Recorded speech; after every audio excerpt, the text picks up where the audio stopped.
doutor Marcelo. Como vai, Marcelo? Tudo bem? Tudo jóia, graças a Deus. Um prazer participar aqui com você, Lavínia. Nossa, eu estou super feliz. Gente, vale a pena mesmo conversar com o Marcelo, é uma sumidade.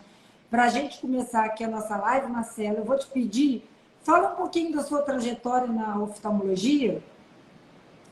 Você formou Maravilha. aqui em Juiz de Fora, é muita coisa. Isso. Fala Temos aí. a honra de ser da casa, né? De ser da terra e guardar esse traço bom dos mineiros, esse carisma dos mineiros aqui que a gente carrega para São Paulo. Mas a gente está Estudou aqui com em a São minha Paulo. irmã, Estudei com a sua irmã, a gente fez a foi federal aluno juntos, do né? meu pai, Foi aluno do seu um pai. pouco Isso. carrasco. Também passei pela sua mãe, a turma toda, passei pela família toda. Uma família super querida, família super ética, profissional, que a gente admira bastante. E Todos muito estudamos junto em dedicados. inglês, lembra disso? Isso, só Mas lembranças aí você boas. formou aqui, e depois, Aí eu Marcelo, como formei, é que deu aí eu vim para São para Paulo, estou mais tempo de São Paulo já do que de Juiz de Fora já. Aí eu vim para São Paulo para fazer a residência, aí fui ficando, depois eu fiz o doutorado, tudo aqui na USP, depois eu fui para os Estados Unidos, né? Lá na Universidade de Washington, ficamos lá durante 1 ano e meio, Não é depois eu pouca fui coisa não, né, gente? Vai vendo. depois a gente foi para Cleveland, na Cleveland Clinic, que tem uma estrutura muito legal para cirurgia laser, cirurgia refrativa. E aí foi uma oportunidade muito bacana. E ficamos mais 1 ano e meio lá. No total, acabou ficando 3 anos lá nos Estados Unidos para fazer esse pós-doc. A gente conseguiu fazer um pós-doutorado. E aí depois voltamos e estamos aqui em São Paulo. A gente está lá com o pessoal na USP também e está na nossa unidade, né? Que é aqui no Instituto Oftalmológico Paulista. E estamos Você às é ordens. diretor do Instituto Oftalmológico? Sim, eu sou o diretor médico do Instituto e a gente que cuida lá de toda a parte de cirurgia refrativa, cirurgia de córnea, catarata, então a gente que está à frente de todo esse processo de cirurgias. Ô, gente, vocês sentiram com quem que a gente está conversando, né? Então, ô Marcelo, eu comecei aqui a conversar com eles, mas eu queria saber de você. Tem muita gente que não sabe o que é uma cirurgia refrativa. Tem gente que confunde até com catarata. Explica para eles, por favor, para a gente, né, o que é uma cirurgia refrativa, quando ela é indicada e quais são os tipos que podem ser feitos, por favor? Então, Lavínia, hoje em dia, né, esse conceito de cirurgia refrativa ele acabou se expandindo, como você bem sabe, né? Ele se expandiu um pouquinho mais e ele hoje é um conceito um pouco mais amplo, né? Do que simplesmente a cirurgia laser para tirar o grau. Hoje em dia existem diversas alternativas, né, para a gente poder ajudar os nossos pacientes. Desde a cirurgia laser convencional, que corrige miopia, que corrige astigmatismo, que corrige hipermetropia, que antes não corrigia, hoje corrige muito bem também. E, inclusive, corrige a presbiopia, que é a vista cansada, né? Mas fora isso, fora a cirurgia refrativa a laser, existem as cirurgias com implantes de lente, com as lentes fásicas, para aqueles casos que o laser não alcança, que tem alto grau de miopia, por exemplo, mais de 10 graus de miopia, mais de 6 graus de hipermetropia. Nesses casos, a gente consegue fazer o implante dessas lentes fásicas, artesã. Explica para eles, por favor, Marcelo, o que uma é lente esse como se implante? fosse. Então, é como se fosse, né, Larissa, uma lente de contato que, em vez de a gente colocar na superfície da córnea, a gente vai implantar ela dentro dos olhos. Então, é uma lente implantada dentro dos olhos e que fica fixa. Você não precisa de retirar, você não precisa de dar manutenção. Ela vai ficar lá ad eternum. Só se você eventualmente desenvolver uma catarata lá para frente que a gente vai precisar de retirar essa lente. Caso contrário, ela corrige totalmente o grau sem necessidade de mexer na córnea. Então, é muito legal para os pacientes que têm córnea fina, para os pacientes que têm alguma irregularidade que não podem ser submetidos à cirurgia laser. Então, ela vai dar para a gente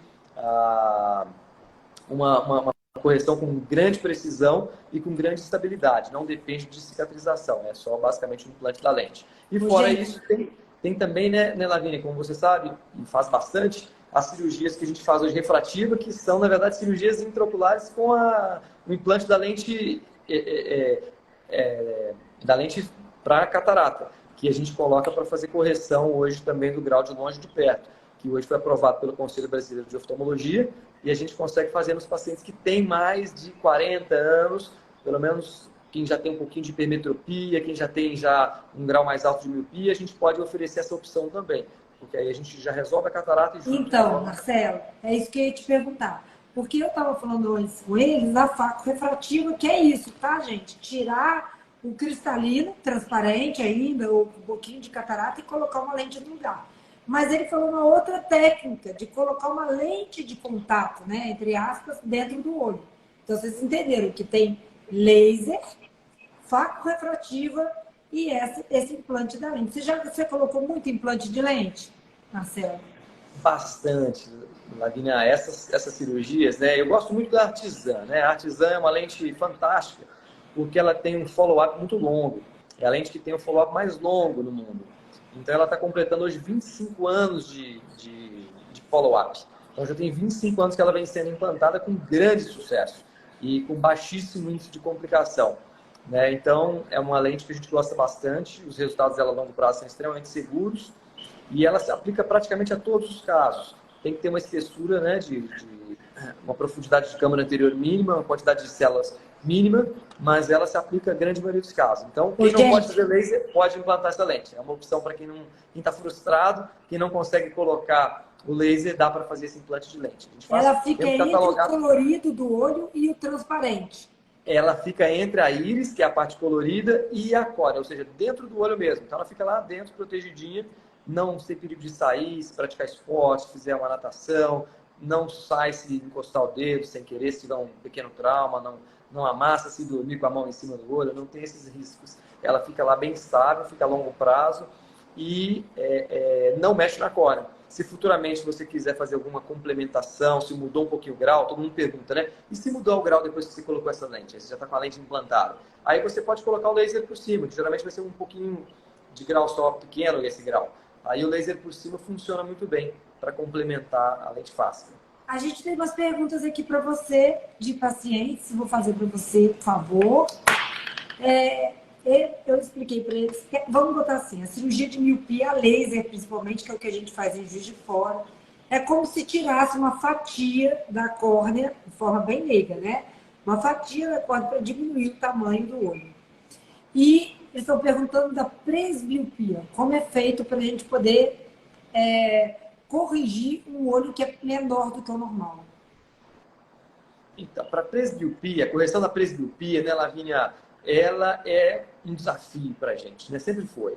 A cirurgia da presbiopia com laser, ela ainda continua sendo uma cirurgia bastante limitada, sendo bem sincero. Ela funciona muito bem quando a gente faz a monovisão, que a gente consegue fazer a correção de um olho para longe e um olho para perto, é muito bom, mas isso aí exige que o paciente faça um teste antes com a lente de contato para ver se ele vai se adaptar com essa diferença entre os dois olhos, que é bem interessante, é bem legal, mas exige uma adaptação, tá? Fora isso, a cirurgia laser tem a multifocalidade da córnea, que você pode fazer, que a gente não gosta de fazer muito, a aplicação, a ablação multifocal da córnea, porque se você tiver qualquer alteração cicatricial, vai gerar aberrações, o paciente pode ficar descontente, então a gente não faz muito. Se for para fazer uma correção multifocal, eu prefiro fazer com a lente intraocular, que ela sim vai ter aquelas apodizações perfeitas, não tem risco de ter mudança depois cicatricial, mas eu deixo para reservar para os casos que realmente vão ter uma presbiopia mais impactante, né? Pelo menos 2 graus de presbiopia, para ele sentir aquele benefício. Não o paciente está começando a presbiopia, mas o paciente que tem uma presbiopia mais instalada, já mais incômoda, de 2 graus pelo menos. Aí ele fica super feliz. E você associar isso com a correção da hipermetropia, então, quando tem uma outra metropia junto, o paciente fica extremamente feliz. Né? Mas uma hipermetropia de 4, para fazer laser. Hipermetropia de 4 vai super bem, até 4,5 graus dá para fazer o laser tranquilamente. Se o paciente tiver hipermetropia, você pode corrigir até 4,5 graus. Se ele tiver hipermetropia e presbiopia de até 1,5, você consegue corrigir as duas e fica super bem. Então, até 1,5 graus eu vou com laser, que ele corrige a hipermetropia e automaticamente, por ele deixar a córnea mais curva, né, muito prolada, ela acaba corrigindo a presbiopia também. Então, isso já serve para corrigir. Com uma tacada só, a gente mata os 2 coelhos. Corrige o grau de longe da hipermetropia. Vocês entenderam o que é prolada, gente? O Marcelo vai explicar aqui. Prolada. Prolada é quando a córnea fica muito bicuda, né? A gente muda o formato dela, deixa de ser redonda e fica um pouquinho mais abaulada, como se fosse uma bola de futebol americano. E aí a gente tem uma compensação que vai ajudar bastante o paciente a enxergar para perto também. Então, isso é um resultado bem gratificante. Olha, um monte de gente falando que você é um excelente profissional, que gosta demais de você, tá? Os puxa-sacos totais, tá? Mas todo mundo falando o quanto que gosta, o quanto que te respeita aqui, muita gente mesmo. Marcelo, tem uma pergunta aqui de um paciente meu que eu gosto demais, que é o Rafael Loureiro, e ele é um paciente que já fez transplante 4 ou 5 vezes. Ele fez em Belo Horizonte. Ele está perguntando aqui se paciente transplantado, com a sua experiência, né, se vale a pena fazer uma cirurgia a laser. O paciente transplantado, Lavínia, é sempre um paciente que vai ter uma predisposição maior para ter alterações, né? Esse paciente transplantado, a gente tem que ter um cuidado muito grande com ele. Número 1, porque essa córnea ela fica instável muito tempo após o transplante. Hoje em dia, tudo bem que a gente tem feito a maioria dos transplantes menos invasivos, né? Os transplantes lamelares, que vão deixar a córnea muito mais estável, porque a gente só tira uma pequena camada de células. Ao invés de a gente tirar a córnea inteira, a gente tira só uma pequena camada, né? Então, aí nesses casos que fez transplante lamelar, pode fazer a refrativa por cima tranquilamente, com 6 meses depois da cirurgia você já pode fazer. Tá? Jura, Marcelo? Você faz? Para lamelar, na lamelar anterior e posterior, sim. Agora, para o penetrante, esse muda muito. Então, até você atingir um platô de estabilização, que só vai acontecer por volta dos 4, 5 anos, é muito imprevisível essa correção. Vai ficar bom na hora, mas depois de 6 meses começa a mudar. Então, eu faço a refrativa por cima do transplante somente quando a gente já tem esse platô de estabilização de pelo menos 5 anos. Antes disso, no penetrante, não. Agora, para o transplante lamelar é tranquilo, porque a gente só tira aquela camada. Quando é endotelial, então, é muito fácil. Porque você praticamente não mexe na parte anterior, então você pode fazer a refrativa por cima tranquilamente. Médico muito atencioso. Ih, só tem elogio aqui para você, Marcelo. Só elogio. Gente, me eu pago essa turma para me elogiar. Aqui, Marcelo, deixa eu te falar uma outra coisa. Aqui, gente, quando ele está falando de transplante lamelar e penetrante, né? O penetrante a gente pega a córnea, né? Faz uma curvatura aqui na córnea, tira toda a córnea e coloca uma córnea de um doador. O lamelar tira uma fatia da córnea, né? Tira uma fatia da córnea e vai implantar uma fatia da córnea. Mais ou menos isso, né, Marcelo? Só para as pessoas leigas poderem entender, né? Exatamente. Está perguntando aqui, Marcelo, se ceratocone tem cura. Tudo bem que não é o objetivo da nossa live, né? A gente fez uma live recente sobre ceratocone, mas ceratocone, na sua opinião, tem cura?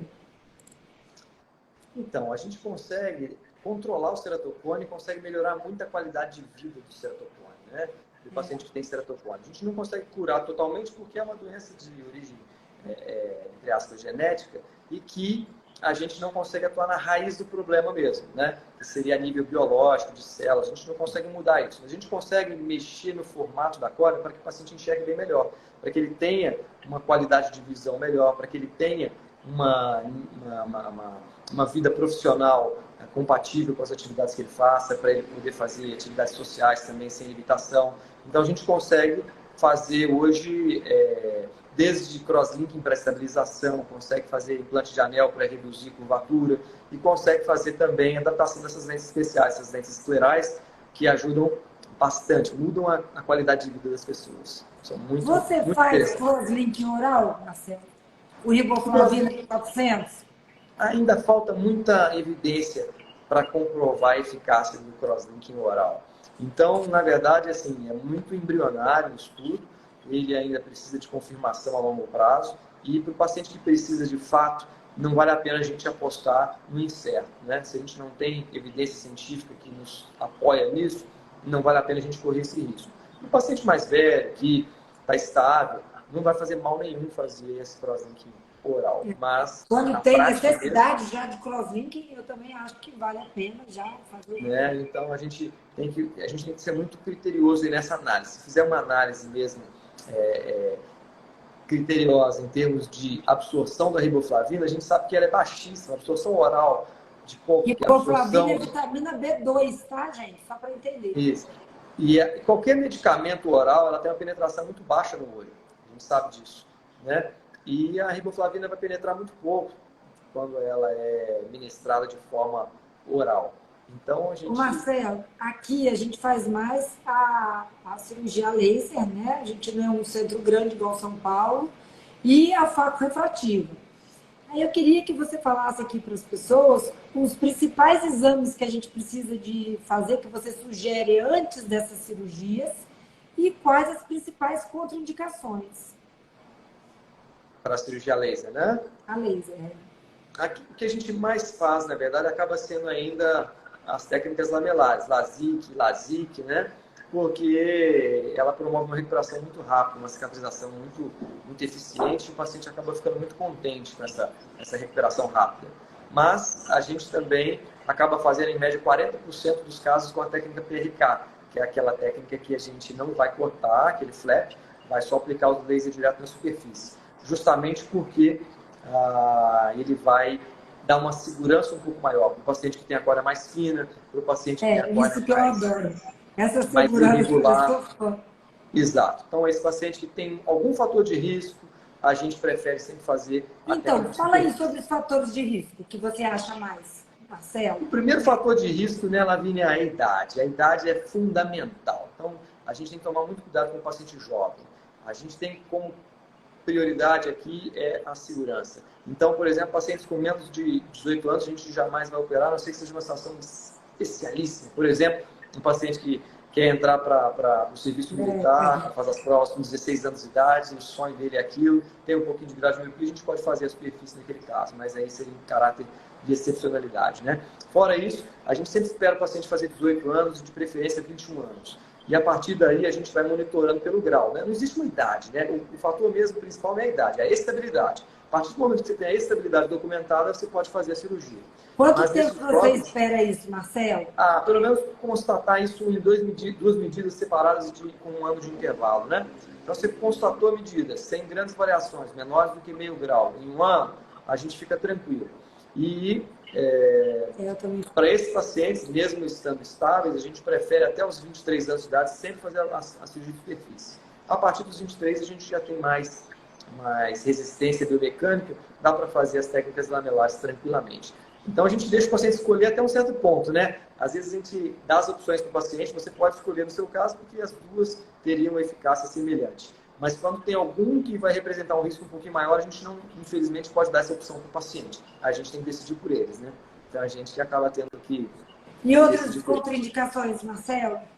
Distrofias? Fala aí para eles. A principal contraindicação é a córnea fina, a córnea irregular com risco de ceratocônia, né? É a córnea que tem risco de ictasia. E fora isso, as patologias, né, de superfície, por exemplo, a ceratopatia hepática, aquelas cicatrizes que podem recidivar depois da aplicação do laser. Isso é importante, hein, gente? Olha isso, é importante. Porque isso eu não cheguei a falar. Temos mais perguntas aqui, Marcelo. Gente, a nossa live, infelizmente, está quase acabando, né? A gente tem 10 minutos, mas peraí. Boa noite. Pergunta ao doutor Marcelão. É a Nilzela. Ô, gente, para mim ele é Marcelinho. Eu não sabia que lá em São Paulo ele virou Marcelão. E algo novo para transplante de ceratocone. Sou paciente dele. Então, para o transplante, o que tem de mais bacana hoje são as técnicas lamelares, né? Que são essas cirurgias que a gente consegue remover só uma camada da córnea e conseguir fazer uma reabilitação muito mais rápida. E tem as coisas novas que estão em estudo, né? Que são esses tratamentos aí até com celostron. Tem muita coisa legal vindo aí de transplante, né? Esses transplantes mais novos que a gente vai transplantar só células, ao invés de transplantar tecidos, e que são a grande vedete hoje dos tratamentos em córnea. Mas isso está tudo ainda sendo desenvolvido, tem que ter muita cautela com essas técnicas novas para a gente não se apressar ou afobar e acabar perdendo o time, né, de fazer quando a gente já tem uma constatação de segurança a longo prazo. Mas de novidade mesmo são as cirurgias lamelares, que a gente tira só um pedacinho da córnea e para os casos que tem endoteleopatia, aí sim fazer a cirurgia só com o implante de células. Você já fez as duas cirurgias, a que deixa o endotélio e tira uma parte do estromiepitélio e a que deixa o estromiepitélio e tira o endotélio? Já fez as duas lamelares? Sim. A gente faz bastante, a gente tem um serviço aqui hoje muito forte de transplantes, né? A gente fez uma parceria com a Prefeitura de São Paulo para poder a desafogar a fila. E a gente hoje tem o orgulho de ter um número de pacientes transplantados bem grandes junto aqui ao sul de São Paulo. A gente fez uma parceria que a gente faz um centro de treinamento. A gente treina hoje uma média de 8 fellows por ano para justamente aperfeiçoarem no transplante. Então a gente consegue não só ajudar os fellows que vão desenvolvendo essas habilidades para transplante, como ajudar as pessoas, né? Que às vezes não tem condição de pagar e a gente tem esse serviço aí. Porque tem uma dessas técnicas, gente, que é nova, tá? Né, Marcelo? Quer dizer, aqui pra gente é nova. A gente tem uma técnica que são várias camadas na célula, são 5 na célula, na córnea. Antes, a gente podia tirar o epitélio, a gente podia tirar o estroma, que é até a metade, e deixar só o endotélio. E tem a forma que a gente tira o endotélio e deixa a superfície para dar mais conforto, né? Mas aí faz as vezes. Exatamente. Agora, a corujita, que eu não sei quem é, deve ser paciente do Marcelo, porque eu não tenho paciente chamado corujita. Quem tem ceratocone pode usar a lente para diminuir a miopia, a que fica dentro do olho? A lente implantada. Pode colocar, mas essa lente vai ter uma limitação, né? A lente implantada, ela perde eficácia para correção do ceratocone, porque ela não vai ter contato com a córnea.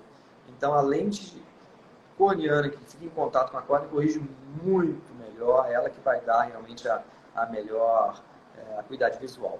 Então, a gente tem que implantar a lente por fora, não por dentro. Por dentro ela vai ter limitação grande. Ele está falando que a córnea é pontuda no cone. Então, como ela é pontuda, você vai botar uma lente aqui rígida, que pode ser aqui só, ou pode ser pegando aqui tudo, que é escleral, né, Marcelo? Então, essa lente corrige a parte da frente. Estou falando de forma leiga aqui. E ele está falando de uma lente que coloca aqui, ó, entre a íris e a córnea. Se a sua córnea for bicuda, o que ele está querendo dizer é que quando você coloca uma lente aqui, vai ter uma limitação, porque sua córnea vai continuar bicuda. Se você colocar uma lente só aqui na frente, só a presença da lente já corrige esse bico aqui na córnea. É mais ou menos isso, Marcelo? Exatamente isso, Larissa, exatamente isso. Deixa eu ver que tem mais perguntas aqui. Tem a lente de contato mais nova hoje, né, que é essa escleral. Vocês têm usado bastante aí? A escleral, eu uso bem a escleral. Gosto muito. Tem um caso aqui de uma paciente que achou assim, brilhante a escleral. Mas não tem tantos pacientes quanto São Paulo e Belo Horizonte, sabe? Que tem essa necessidade. Mas é uma lente que fica uma maravilha. O paciente não conseguia terminar a faculdade de, sabe de quê? De odonto, Marcelo, que era o sonho dela. Com a lente escleral, ela conseguiu enxergar 20, 25. E aí ficou perfeito. Agora tem mais coisa aqui. Graças a esse médico, a Gisleide, hoje eu enxergo hoje. E Marcelo, hein? Eu também. Esse médico é top. Marcelo, só tem isso. Fiz uma cirurgia de catarata com o doutor Marcelo e mudou minha vida. Graças a Deus que o Marcelo está lá em São Paulo, senão eu ia perder tudo aqui. Meu filho usa lente escleral, está escrito esclerose, mas é escleral, né? Mas tem muita remela, né? Vamos botar secreção. Tem algo para melhorar, Marcelo? Então, esses pacientes que têm muita sensibilidade, tem muita alergia, tem que tomar bastante cuidado com a escleral, né? Então tem que, basicamente, fazer uma dessensibilização. Tem que usar esses antialérgicos, tem que lubrificar bastante e tem que, às vezes, reduzir um pouco o tempo de uso da lente escleral, né? Tem que, às vezes, tirar a lente, deixar o olho descansar um pouco, depois se recoloca a lente, trocar esse soro com mais frequência. Então, o paciente que tem muita sensibilidade tem que fazer um tratamento de base. Às vezes, tem que associar um antialérgico nasal, que ajuda a controlar também, e até algumas coisas sistêmicas, que ajudam a controlar também esse fator imunogênico. Gente, a lente escleral que ele está falando tem uma diferença. Ela vem até aqui, né, Marcelo? Vem até a esclera, vamos botar o branco do olho, e ela é preenchida com uma solução de soro. Então, o que ele está falando é que, às vezes, você tem que trocar mais vezes essa solução, né, Marcelo? Por dia. Exatamente. Então, deixa eu ver aqui mais perguntas. Fiz crosslink e anel de Ferrara. Isso é possível? É possível, né, Marcelo? Você usa essa sequência, depende dos pacientes. Explica Pois é, para não eles existe o uma que é regra, né? crosslinking, Marcelo. Estou já Então, não abusando, existe uma regra. já chutei o balde, já estou fazendo um monte de pergunta mesmo. Explica aí para eles. Não existe, na verdade, né, Lavínia, uma regra, né? A decisão diagnóstica tem que ser sempre muito individualizada, guiada pela necessidade de cada paciente individualmente. Então, é interessante que a gente analise o paciente, a demanda de cada um, a necessidade de cada um, o nível de comprometimento de cada um e atue com prioridade naquilo que é a maior preocupação para nós. Se é o risco de evolução, então eu vou querer fazer o crosslinking primeiro, para garantir que não tem evolução. Mas se já é um paciente que tem estabilidade e que a gente não tem tanta preocupação com a evolução, a gente pode fazer, de repente, esse anel primeiro, e ver se o paciente consegue ter uma qualidade visual boa, e se não tiver evolução, aí às vezes você nem precisa do cross. Mas o que a gente mais gosta mesmo é de fazer sempre o cross para garantir que não tenha mudança, que não tenha estabilidade, e depois decidir. Se consegue enxergar bem com a lente, pode ficar com a lente sem precisar do anel. Mas caso o paciente queira ter a opção também de poder colocar o anel para enxergar melhor e não ter tanta dependência assim da lente, a cirurgia do implante de anel é fabulosa nesse sentido, né? Você faz muito crosslink, Marcelo? Bastante cross. Porque isso é uma coisa diferente dentro da oftalmo. Eu gosto muito do crosslink. Gente, o que o Marcelo está querendo dizer é que o crosslink, que é a aplicação de riboflavina com luz ultravioleta no centro cirúrgico, ele estabiliza, né, Marcelo, o ceratocone. E o anel de Ferrara, ele aplana um pouco a córnea, né? Então, o crosslink, quando está no começo, é muito bom, né, Marcelo? Deixa eu te perguntar uma coisa, Marcelo. Você já fez o quê? A gente tem 3 minutos. Deixa eu perguntar muito rápido. Você já fez uma cirurgia refrativa no paciente que fez crosslink primeiro? Ou seja, o paciente não tinha indicação de operar, o paciente tinha ceratocone, você estabiliza com crosslink e faz por cima refrativa? Sim, já fizemos. Tem que ser feito com muito cuidado, com uma seleção muito criteriosa, mas é possível sim. Tá? E aí, nesses casos, a gente tem que ter certeza que está estável e acompanhar ele durante um certo tempo, antes da gente aplicar o laser. Tá? Mas são casos em caráter de excepcionalidade que a gente faz isso. Tá? E, geralmente você vai ter um enfraquecimento quando faz o laser depois. Então, o ideal é você acompanhar esse paciente, ter certeza que está estável antes de aplicar o laser para correção. Porque juntos, com o cross no mesmo ato, às vezes você pode ter uma instabilidade refracional, pode ter uma imprevisibilidade, né? Então faz no primeiro, espera um pouquinho, depois faz o refrativo. Mas você acha que fazer primeiro para grau pequeno, para córnea mais fina, mas não necessariamente aquele ceratocone que já grau 2 não dá para fazer não, é só grau 1, subclínico, e mesmo assim o paciente já tem uma idade um pouquinho maior, que já tem realmente essa estabilidade aí constatada. O Grisostino, não sei se é assim que fala, seu puxa-saco, está falando que os seus transplantes, os nossos transplantes, são sensacionais. Doutor Marcelo é nota 1000. Eu não sei quem é dos meus pacientes aqui, tá, gente? Coruja também disse a mesma coisa. A Cris Moresi está dizendo, grande doutor Marcelo, gratidão sempre. Ivan, que está falando que é muito grata pela vida do doutor Marcelo. E Marcelo, hein? Fiz o cross e o anel de Ferrara. Doutor Neto, o melhor. Aí você vai ter que ver, porque é tanta coisa. Tem o ceratocone. Em quanto tempo tenho que ficar acompanhando para ver se estabilizou? Olha, o ceratocone ele vai merecer um acompanhamento para sempre, né? A gente vai estar sempre com risco do ceratocone evoluir. O maior risco do ceratocone evoluir é na infância, na adolescência, e quando a gente tem muita atopia, que a gente coça muito os olhos, que a gente tem esse fator de risco, né?